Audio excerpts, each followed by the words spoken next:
Alright guys, HyDra here, and today I hope you're all doing well and enjoying your day so far. Douglas Censor Martin issues an apology to OpTic Texas after their great performance this past weekend, after what he said about those guys when they formed at the start of the season. But Shotzzy also revealing the trophy that OpTic won in Toronto and lifted at Major 3 has been blown to smithereens by airport staff on the way back to Texas. Very much intrigued to your thoughts in the comments below. Hit the like button if you enjoy. Subscribe if you're new as always, I would greatly appreciate it. This of course is Scrappy in front of the crowd this weekend, popping the Jude Bellingham pose, although I don't know if Scrap knows who Jude Bellingham is, but you know, what a shot this is. I think this is probably a Joe Brady shot. Certainly has that feeling about it anyway. So, and you know, what a shot this was, right? This was up on the far left-hand side here. This was me and the boys in the Dope Trick watch party, and I mean, yeah, what an event. Like, look at this venue. And also, I got to mention, they put these screens up. For those that weren't in attendance, like, this year had a significant, like, step up from last year, just in terms of the actual quality of the setup of the venue. Last year was great, obviously, but this year they had, like, the banners on the stage, which was kind of like CWL, MLG, pre-CDL-esque. The comparison, I know Nachop mentioned this on stream the other day, between this event and the most recent event in Miami. Not like it's Miami's fault, like they put on an event and fair play for doing so, but that was like a bog stand, like that was as standard as it comes. This was next level, and these screens that you see above Scrappy here, they weren't there last year, I'm pretty sure. So extra projectors that, you know, gave the option for fans further back, and there were many fans further back to watch how everything was unfolding. And of course, this was after the victory against FaZe when Scrappy took down Drazah in that game 5 round 11. Absolutely sensational stuff to think about. Unfortunately, as people have mentioned before, we go back to online. I did want to mention, because I think I kind of guessed what series were being played on the Friday. I wasn't too far off. Now, just to note, these series were meant to be played this Friday because of when the Carolina event was meant to be, but because that event never happened, unfortunately, and it got cancelled and everything, they've actually pushed this back by a week. So I think we've probably changed this now. It's changing soon anyway, because it was meant to be getting underway again this Friday, which would be very soon to have no break, but that was the plan because of when they were going to get the venue sorted. They never got the venue sorted, so instead we're pushing everything back by a week into June, when there's going to be that Burbank event, Major 4, with no fans, so whatever. But it's another week, so I believe it's going to be the 31st of May probably, when these games get officially back underway, and it ain't great, is it? Let's be real. Surge Ultra, Rocker Breach is just like, that is pain. But to be fair, we might get 2 brand new rosters there at this point, and that is the benefit of them pushing everything back a week, is that the pros might get to test out some of the new maps. I mean, there's this map called Grime, which looks kind of London Docks-esque in the game. They might want to try that. I don't think anything's going to change in the map pool at this point, but it's worth thinking about, and it does at least give the teams a little week or so to actually make a roster change if they were to decide to do that. But I think that everyone realizes now we've gone from this bagger major to this on the first rink back. Yeah, that's kind of unfortunate. This is my instant live reaction, as is Octane's, to the whole situation. Plenty else to discuss. I wanted to mention this from Cellium, right? Because Cell had an interesting weekend. Still by the numbers, he is #1 player in the world by KD and these other factors. #1 overall KD with a 1.23, #1 hardpoint KD, #1 search and destroy KD, #1 control KD. So this is a ridiculous set of stats, and it may change by the end of the season, but the way that Cellium's been playing is, you know, at a level that we've seen from Cellium every single year, to be fair, but just for whatever reason this year, he's #1 everywhere, rather than just #1 in a few occasions. However, he didn't have a great weekend, really. Like, okay, he played well at the start, but when it matters, it wasn't quite the same story. And I wanted to share this that Tim pointed out, because I don't know if you guys have ever, like, let's say you played Counter-Strike or COD or something, and you absolutely snap on something like, wow, my reaction time was insane, and go through and count the frames and see, damn, what actually was my reaction time? If you do that here for Dashy in this moment, so he shoots Drazah, Cell comes around the corner, and this is, okay, you guys can't quite see, but this is the exact frame that Cellium comes onto the screen. If you count the frames from here to when Dashy reacts, and Dashy reacts at this frame right away, so you can see, like, he turns here, right? So this is, I don't know, 7 or 8 frames or something after Cellium appears, which is a pretty insane reaction time. Anything in like the range of 2 to 2.5 tenths is a pretty damn quick reaction time for a human, and that's when like you do these reaction time tests where it's red and then it goes green, so it's like super obvious that it's changed, and then you've got to just click as quick as possible, right? You guys have probably done that stuff before. In this case, you know, you're reacting to a character model appearing on a screen in your peripheral vision, so to react this fast for this type of activity is, like, to me, insanely impressive, right? So Dashy's reaction time was, like, way faster than your average human reaction time, and then he just snaps on Cell and gets the kill. Like, Cell obviously makes a big mistake here by channeling at the moment that he did. But at the same time, Dashy has to make this play, and this should go down, I think will go down, as one of the most important plays in OpTic history, and certainly like one of the top ever like moments, let's say, in the last few years for OpTic Texas, because, you know, even OpTic Gaming right before that, famously that 1v1 Scumpy versus Cellium back on Frequency Search and Destroy, that was a big one, but this 1 versus 3 for Dashy is right there. I mean, look at it. It's 3-3. Such an important round. And he hits this insane snap onto Cellium, right? He only had 7 HP left as well. So if he doesn't react that fast, he probably dies. Then he clutches the 1v1 against Drazah. And of course, the rest from there is history. And even Nadeshot said this, that, you know, that clutch from, you know, Dashy might be one of at least the best OpTic clips ever. And Nadeshot's been a part of a few of them back in the day. It definitely could well be like a top 5 ever OpTic clip. Like, you've got that Scump 6-piece versus Splice back in Black Ops 3 Stronghold. You've got that Karma 1v1 against Fastballer in Infinite Warfare. You've got that, like, Proofy 4-piece against Complexity on Sovereign Search and Destroy. Like, there's a few that come to mind, but this, honestly, in the modern era, certainly is absolutely right up there. Now, I've got to share a couple of clips here for you guys, because this is, I thought, rather entertaining.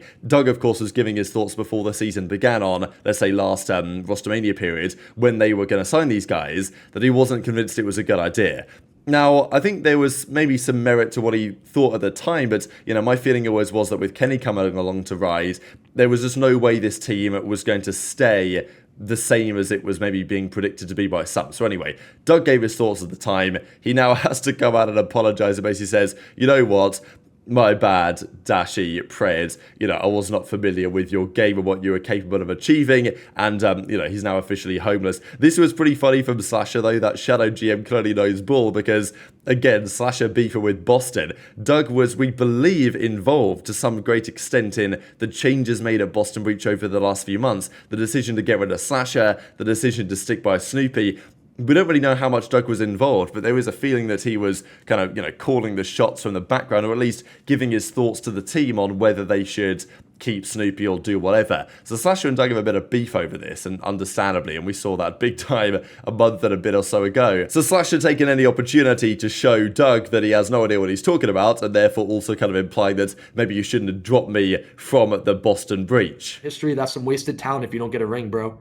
You're only going to get that ring if you change the way you're going about it. If OpTic Gaming keeps Dashy and Shotzzy and picks up Pred, I'll say it right now, they're never going to win anything. I'll bet my house on it. If you want Pred, Shotzzy, and Dashy all on the same team, they will literally never win. Ever. No matter how hard they try, no matter how much. All right, guys. So in this episode, before we begin, I think it's only right that I formally apologize to specifically Dashy, Brandon Dashy. If you are watching this right now, I think it's extremely important that I apologize to you for my lack of ignorance around your gameplay, especially with Pred. I did not think that Dashy and Pred on the same team would work. And boy, do I have to eat my words now. I am so sorry. I am not familiar with your game. I did not know you had the ice that you had. I did not know you had the composure you had. And ultimately, you are him. And OpTic Gaming is the best team in the Call of Duty League. Doug, you're homeless. You put your house on the line. I figured, I know, there's a clip going around on Twitter, and I understand, you know, if I was OpTic Gaming right now, I'd be celebrating. It's 10:30 at night. They're probably out in the 6 celebrating, but I expect a text from Brandon tomorrow. He's probably going to hop on a flight at some point, and I'm going to have to deliver him the keys. So, again, guys, really, really disappointed in my judgment here. I just have to apologize. Did y'all know that trophy broke, by the way? I mean, the thing is, I wasn't there, dude, so I'm only in the story from like from Ken's POV, right? So I guess they're going through like security or whatever the fuck, right? They're going through security, right? You fix it. We're getting a new one. We're in the process of it. All right, but listen. Yeah, we're going through security, right? We like, for those that have gone to the airport before, like after the people check your boarding pass and like all that bullshit, you have to like put your bags in like this little fucking container, right? To make sure like they scan it. Yeah, the TSA shit. Yeah. So Paige was like, can I go in with the trophy, like in the scanner, like with it? Because like obviously she didn't want it, like anything to happen to it. And the people were like, no. And apparently they get one person was a fan, so like or not a fan, but like they knew us or whatever. But I guess they ended up saying like, nah, you can't do that. We have to place it like in the bin thing, right? So they placed it in the bin, and then it's just funny because like I guess it was all good vibes. They're like, oh yeah, like congrats, shit like that. And then They placed it in the container, and the guy was like, "Yeah, perfect. Like it should be good." And apparently Paige was like, "Are you guys sure? Like 100%?" And then Paige trusted them. Like Paige was like, "Fuck it, let's run it." So then I guess it goes through the scanner, and like it goes through like the flap thingies, and I guess like the flap fucking parts got stuck in the trophy, and then like they could see on the X-ray that it got stuck, and then I guess they're like, "Oh, I think I got stuck." And then all you hear is like, or apparently, yeah, it got stuck. So then they had to push it, right? They push it through the fucking thing. And then all you hear is, and then apparently the nut. Wait, it's actually kind of insane. The nut was like, nut pieces were flying everywhere. Pieces of the nut. No bullshit. Like the plastic part. And apparently, like, I wish I was there. Because this is only like from like a story that I heard. And then apparently, like people behind him, like random ass people were like, "Was that important?" Like it was just fucking. I don't know. When I heard that shit from Kenny's POV, it was fucking hilarious. Yeah, I mean, essentially the fucking trophy busted a nut. No bullshit. The top part is the nut is fucking missing. Isn't that insane? Holy fuck, dude. What do you guys think about this whole trophy breaking situation, right? It reminds me somewhat of, if you guys follow Formula 1 at all, when Lando Norris broke the trophy of Max Verstappen at the Hungarian Grand Prix, wasn't it, last year? If you guys, not familiar with Lando Norris, when he gets on the podium, he celebrates by slamming the bottle of champagne on the ground, and in Hungary, the trophy that Max Verstappen won fell over and it cracked, and there was lots of talk about it. Max eventually got a replacement one, and this, unfortunately, happens quite frequently, I think, for trophies in COD, when it wasn't actually OpTic's fault, as the tweet kind of implies, but going through security and the airport transportation stuff, like if it's not packaged properly, even if it is, they're chucking this stuff around, the nut is going to get broken on the top of the trophy, nuts flying everywhere. So, this is that beautiful trophy that they had designed, and unfortunately, apparently has been broken, so kind of sad to hear, and I imagine they will get a replacement by the Toronto guys at some point. So, look, still unfortunate that was the way that it ended for the OpTic Texas guys, but at least Dashy got his pictures in with the trophy when it mattered earlier on, and of course the team most certainly did as well. A couple of other things to mention here for you guys. Pred and Sib are now Simp, sorry, not Sib, for sure, the only two players in COD history to win a championship with every single one of their teammates. Now there may be other players, even Sib I guess could potentially come into the mix here if they were to win with the Subliners, but this is worth thinking about. So Simp, every teammate that he's played with, so we're talking Clayster, Priestahh, Arcetes, and of course aBeZy from back in the Black Ops 4 days, and then going with Priestahh and Major Maniacs, that's two more, and then of course Arcetes, and then Slasher, and then Drazah in the time since then, and of course Cellium as well coming into the mix. Those, I'm thinking, are probably the 9 pros we're talking about, that Simp has won events with every single one of those guys.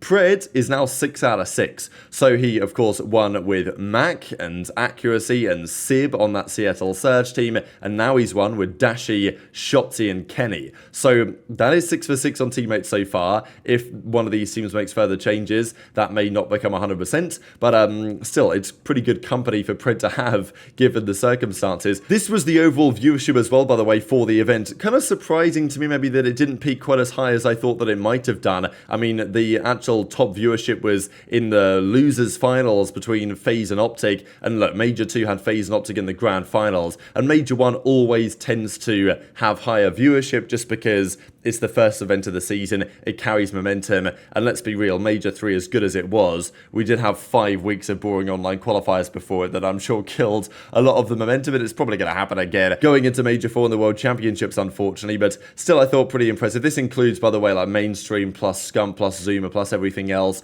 in the overall numbers, but still, it's pretty commendable, given it's on YouTube and it's not on Twitch anymore. Like, if this was on Twitch, these numbers would be even higher than this. On Twitch as well, I know every time I mention Twitch, people are like, oh, I prefer it on YouTube, and so do I. Like, I prefer watching on YouTube, better experience, but if it was on Twitch as well, then we would have more viewers, and I think that is the ideal scenario, but, they pay money for it. It is what it is. But very much enjoyed your thoughts on all this stuff in the comment section below. Hit the like button if you enjoyed, subscribe if you're new, take care, and I'll see you next time.